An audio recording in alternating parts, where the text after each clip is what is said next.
So students, in this video we are going to talk about full wave uncontrolled rectifier, and there are two types, center tapped or midpoint type, and another one is the full wave bridge rectifier. So we are going to see the waveforms that are formed in this type of rectifier.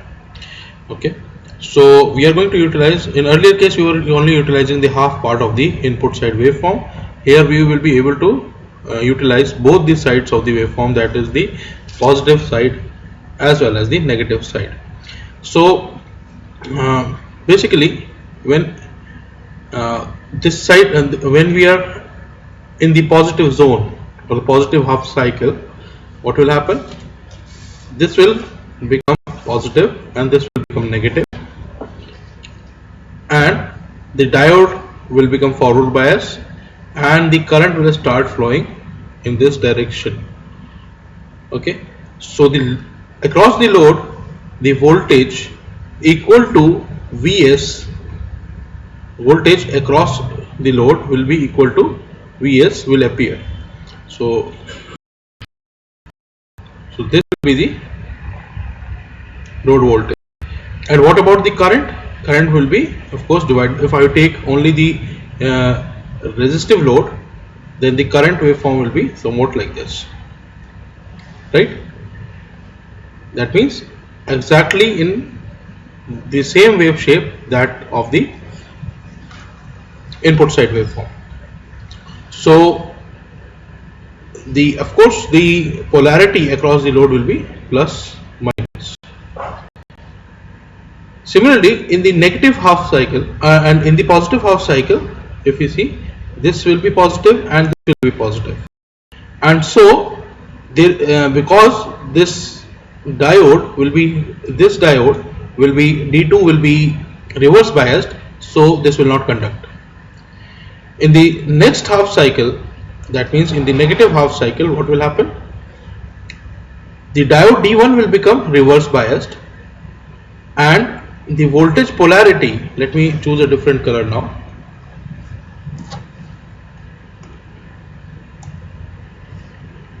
Let me choose a blue color. So this will become positive and this will become negative, and the direction of the current will now be like this, but the polarity is the same.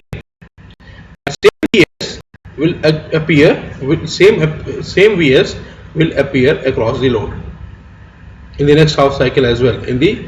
So the voltage across the load now will be like this, right? And the current will follow suit, and the peak of this current will be what? V maximum R.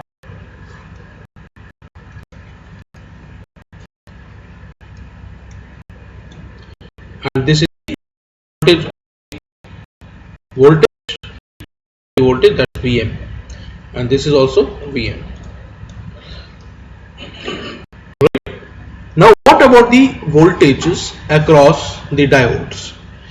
Of course, when the diode, this will not be conducting when the diode D2 will be conducting, and D2 will not be conducting when D1 will be conducting. This is the case. So a voltage will appear when it will not be conducting across D1. So what will be that voltage? So let me rub off these marks right now so as to get a better understanding.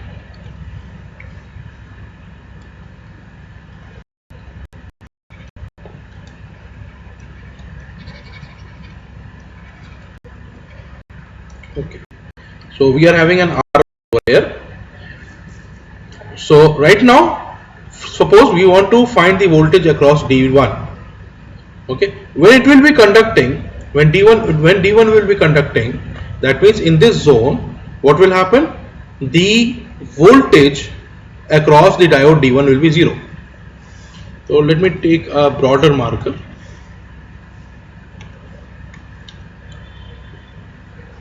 So from this, D1 will be conducting, right? And In the negative half cycle, this will become positive, this terminal will be negative, the current will be flowing in this fashion, this will become positive and this will become negative, right? And you see over here, there is also voltage across this across the upper side of the winding. Now if you see over here, this is open circuit, that means we can have two terminals over here like this, A and B. So what will be the VAB, or I should write it like this, VAB should be the sum of these two voltages, that is the VS plus across the load voltage, minus plus minus plus. So a voltage plus and minus, that is the sum of the voltages will appear. That means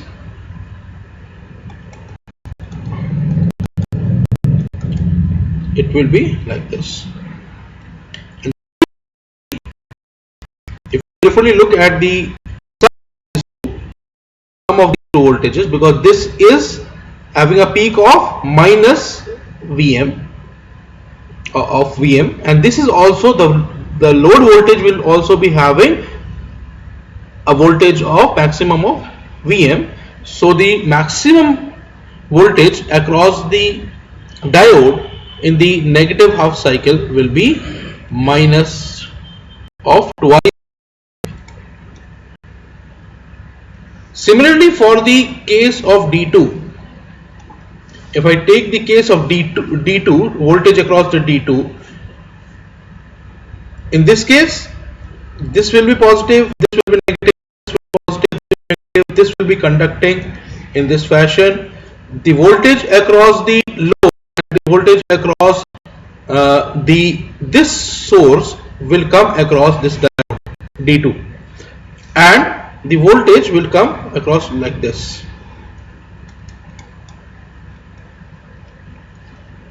And when it is conducting, the voltage across the diode D2 will be 0.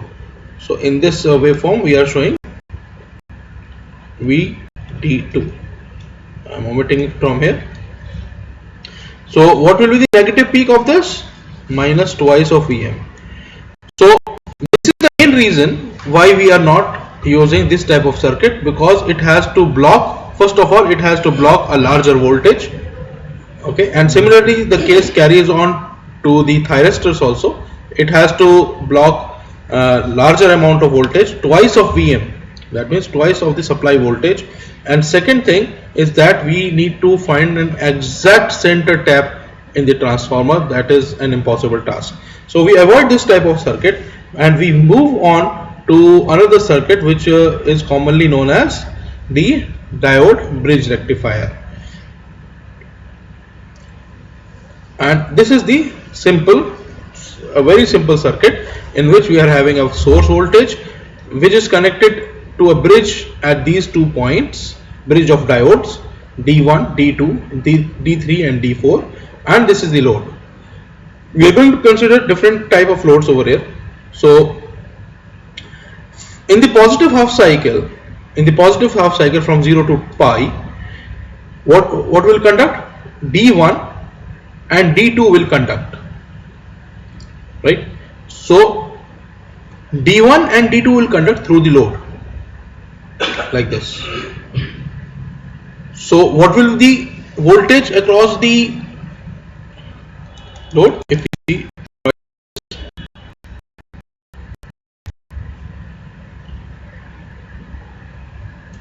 so this will be V output.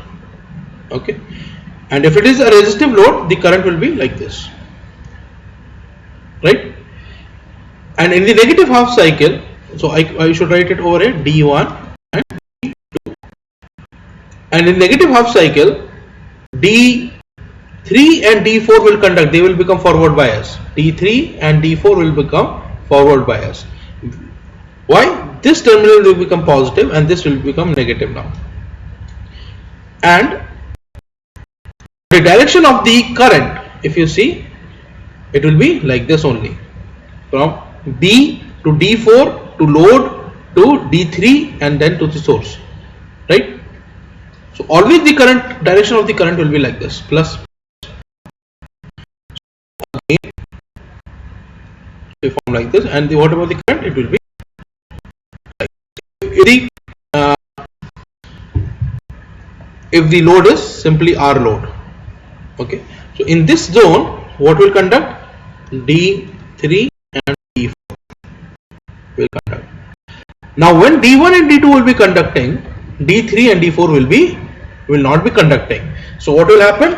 A voltage will come across these two diodes, and if you see carefully, when D1 and D2 are conducting, for example, so when it will conducting, when this is positive and this is negative, you will find that across D3 and D4, there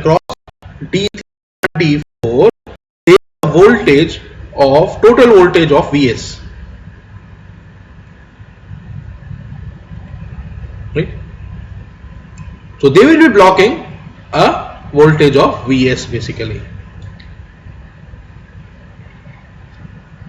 Oh, sorry.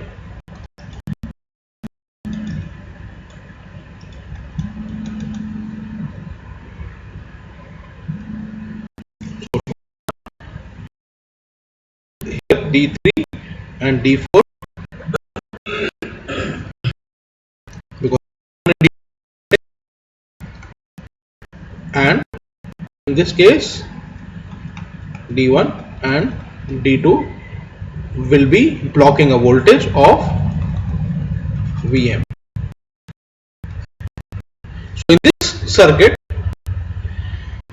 we have omitted first of all the problem of center tap. Secondly, we have also omitted, we have also brought down the peak inverse voltage of these diodes to Vm.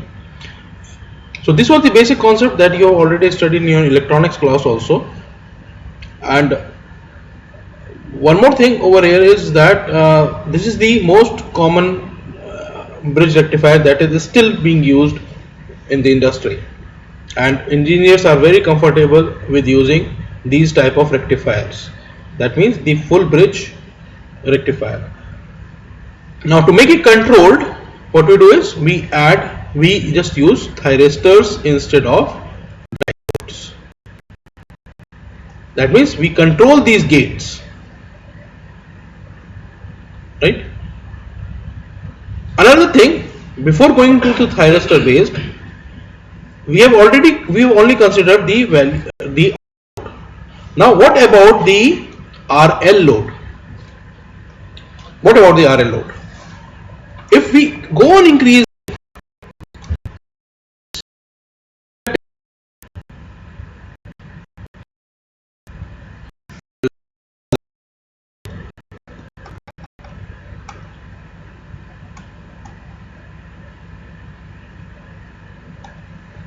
or let me choose the green, not the green color, blue color.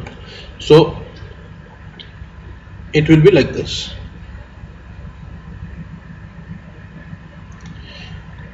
Now as we go on increasing the value of L inductance, the waveform will smoothen. It will become near to DC. So higher value of inductances will result in a constant DC type of load, DC type of current. Alright. So based on this concept, now I'm giving you a problem for you to solve. Okay, I'm writing down the problem for you. The problem says that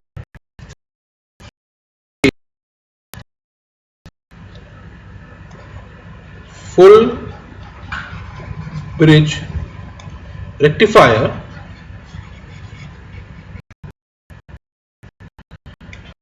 applied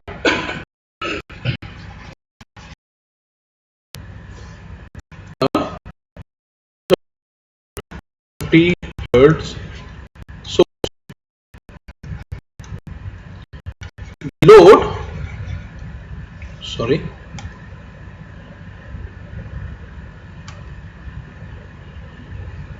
this sometimes happens.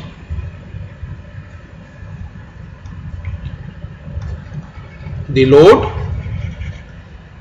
consists of R is equal to 10 ohm and a large inductance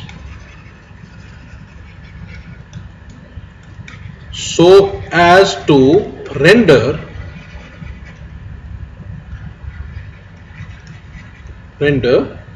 the load current constant. That means the load current is constant DC. Okay. Determine number 1 average value of output voltage and current, and B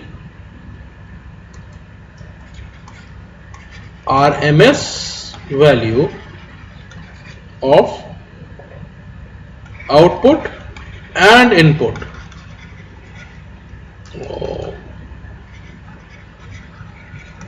Voltages and output and input currents, and supply power factor. So this is the question for you to solve. From the next turn in the next video, we will be discussing about the controlled full bridge rectifier.